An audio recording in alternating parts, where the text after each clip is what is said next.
bar there, Julia. Can I just put that there? Yeah, that was incredible. I know my first part of here is to thank you for your words, but I wasn't expecting that, and that's knocked me a little bit. So yeah, that was lovely to hear you say that. All right, so just a heads up, there's going to be a few toasts within the speech, so make sure that you don't drink your wine all at once. Right. Dad? So thank you all for joining us. When we planned this wedding, we tried to do things a little differently, you know, put our own spin on things. So we kind of did away with the formal seating plans and just got the benches out. The reception's more like a garden party. And with no bar, you've all had to bring your own booze. So, in keeping with these acts of moving away from tradition, instead of me telling you how lucky I am to be with Ella, I think it's only fair that she comes up here and says that about me.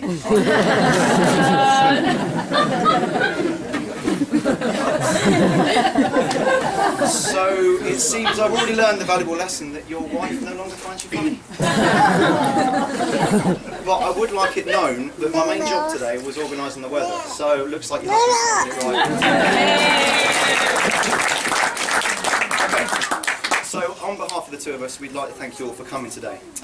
Every one of you has travelled in some way to be here and share this special day with us, and we're delighted to see you all here.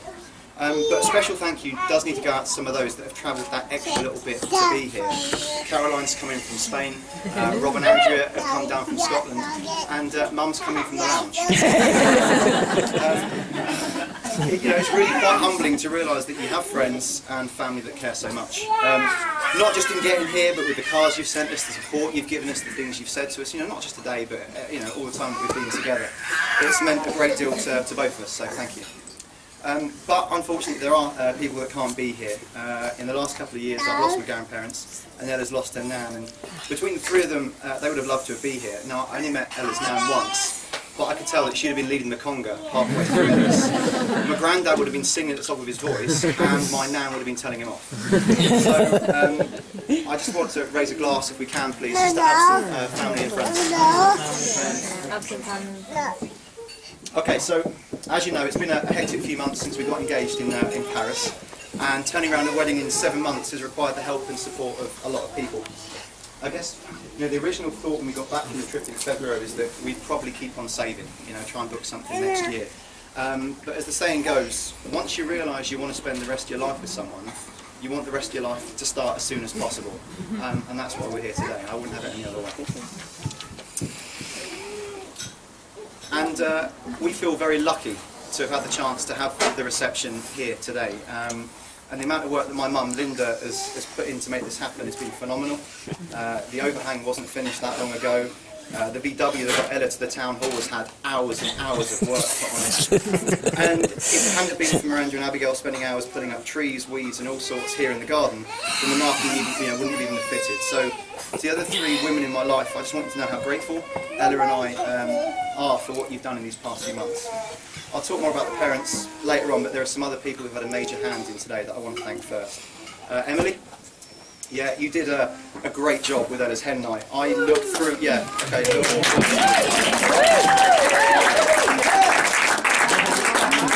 No, Emily, seriously, I looked through all the photos and I couldn't find a picture of a naked man in any one. Right, so, it's a great credit to you that Ella had such a brilliant time that weekend. And in fact, for some of you that perhaps don't realise, I actually got drunk on my stag do for the first time in my life. And, there was lots of pictures of naked men in that one, wasn't there? Yes, but. And it was great, and you could tell I was kind of new to it, because when Ella got back, she promised she'd never drink again, and I promised to drink every day. When I got here yesterday and saw the marquee being put up and the tables laid out, I can't begin to tell you how excited I got seeing the whole thing come together. But it's often those little finishing touches that make all the difference. I've seen those tables without the cloths and without the candles, I've seen these suit jackets without the flowers, and it's just not the same. So I want to recognise the huge effort that Faith has put in to get all these things together.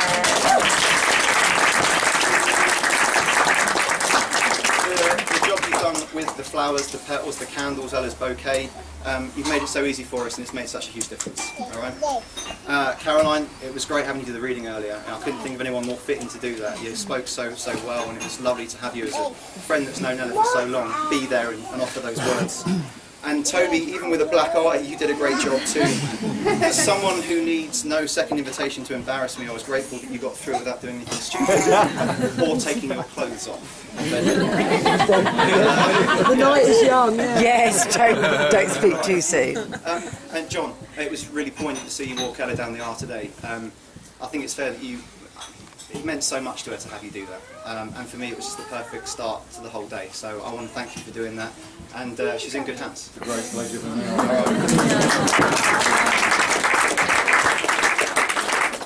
I'd also like to make a quick mention to my cousin Stacey, who not only delighted you with some of his guitar playing earlier, but gave up much of his day yesterday, lifting things, moving things, unpacking things, while I stood there and told him what to do. I call it delegation, but I'm sure Stacey's got a different word for it. And whilst I think about it, I've had so many people come up to me today and just say that your guitar playing today was just phenomenal. So for you to do that.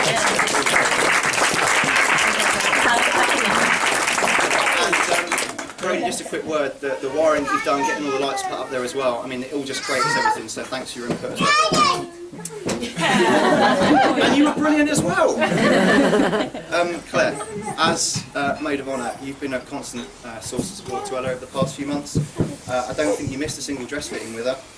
I know you played your part in being there for all of our friends in making things happen, and today you led from the front with your 3 girls.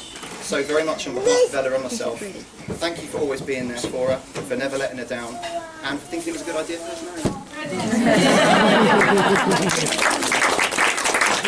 And where's Josh and Phoebe? Who's just running there? Who's last one? Phoebe?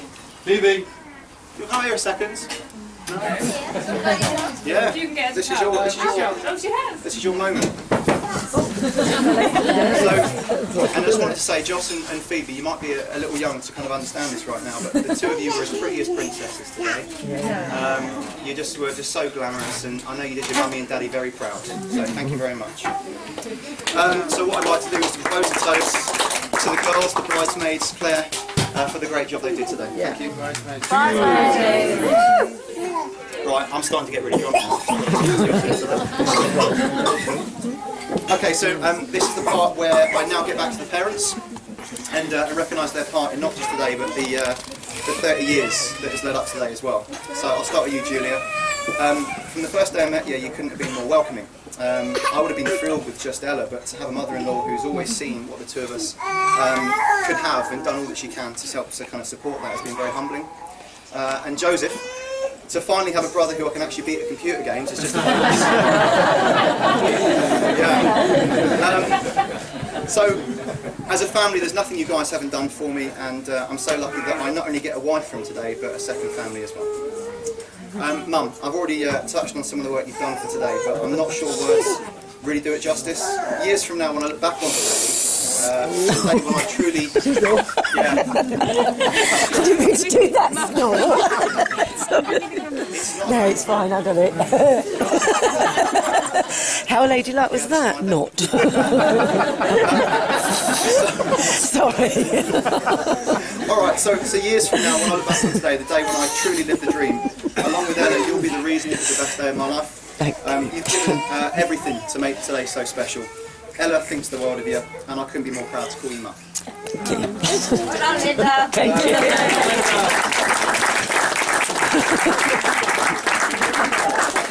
Oh, Dad, I'd also like to recognise the part you've played in my life as well.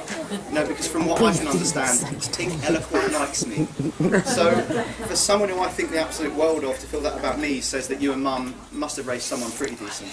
I'm not sure how much of an impact all those hours driving back from football games where you didn't say a word to me because you were so angry with how bad it was. I've had in this, but yeah, I couldn't have asked for a better upbringing.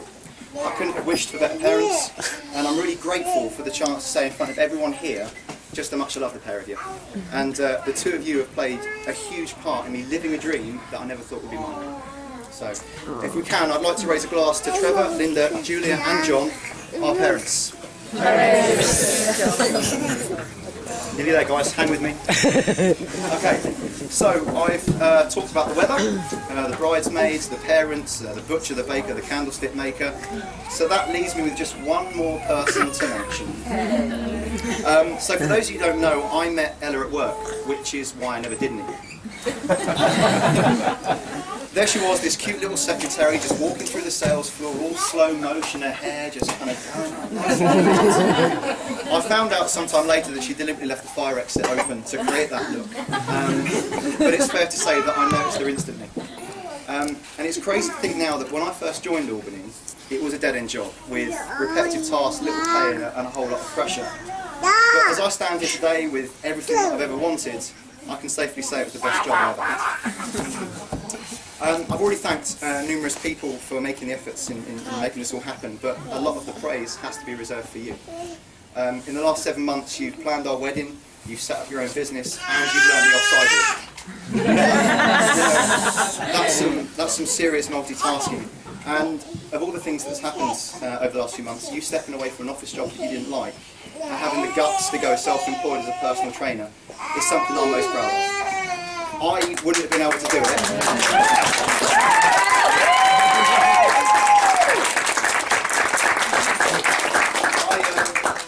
I wouldn't have been able to do it. So to have that strength of character and courage in your own convictions is inspiring. And if any of you put on any weight over Christmas, you know where she is. So, you know, I've probably known Ella for about 5 years. Some of you might have known her for a couple, some of you know, way more than 20. So I kind of feel that I'm a little bit late to the party, but I can see what everyone else has known for ages, from parents to sibling to colleagues and to friends.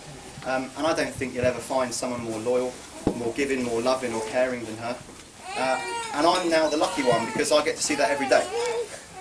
Your nan often said that you look beautiful wearing a bin liner. And whilst that might have been a little bit cheaper, she would have been blown away with how you look today. And I just want people to know you're an absolute picture of perfection today in that dress walking down.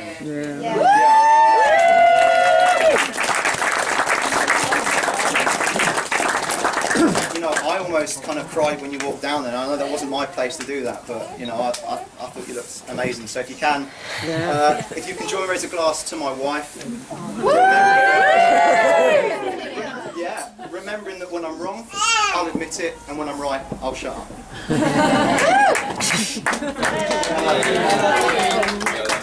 So that's me done. You now get a chance to hear what people really think about me from my best man, Neil. Although he has the pleasure to be the one that can poke a bit of fun at me, it would be remiss of me not to recognise the impact that my ushers and closest friends have had in my life. Ollie and Chris, the job you've done today is just typical of how well you support me over the years. And Toby, you've been like a brother to me. Thanks to all of you, thank you.